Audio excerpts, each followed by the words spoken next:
அவருடைய முதல் பார்வை எங்கே விழுது? சிம்மத்துக்கு 4ஆம் இடம். இப்போ 4ஆம் இடம்னா என்ன? நோய், வீடு, வாகனம். ஆரோக்கியம், அம்மா, நோய், அது வீடு, வாகனம். இது சம்மந்தப்பட்ட பிரச்சனைகள்லாம் அதோடைய பார்வை என்ன பண்ணுது? நிவர்த்தி செய்யுது. ஓகே, ரொம்ப நாளாக ஒரு நோயை இருந்தீங்க, நோயில் கஷ்டப்பட்டீங்க, சுகம் இல்லை, வருத்தமாக இருந்தது, அதை நிவர்த்தி செய்கிறார். விரயத்தில் குரு வந்துட்டாரா, 4ல் பார்க்குறாரா, ஸோ வாகனம் ஏதாவது வாங்கணும் ஆசைப்பட்டீங்க, ஒரு வெஹிக்கிளை வாங்க வைக்கும். வீடு வந்து மாற்றவே இல்லை, வாடகை வீடு தான், பட் வாடகை வீடு தான் சேஞ்ச் பண்ணணும், புது வீடு வாங்கணும், டோக்கன் அட்வான்ஸ் கொடுக்கணும், வீடு வாங்கணும், கிரகப்பிரவேசம் செய்யணும், இதுக்கு குருவுடைய பார்வை ஹெல்ப் பண்ணும்.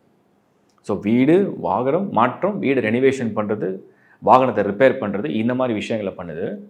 உங்களுடைய தாயாருடைய உடல்நிலை, உங்கள் அம்மாவுடைய உடல்நிலை, உங்கள் அம்மாவுடைய உறவு நிலை, உங்களுக்குள்ளே ஏதோ ஒரு மனஸ்தாபம், ஏதோ ஒரு மனக்கசப்பு, அதை எப்படி சரி பண்ணுறது, உங்களுடைய ஆரோக்கியத்தை எப்படி சரியாக வச்சுக்கிறது, அதை எப்படி நல்ல விதமாக கொண்டு போகிறது.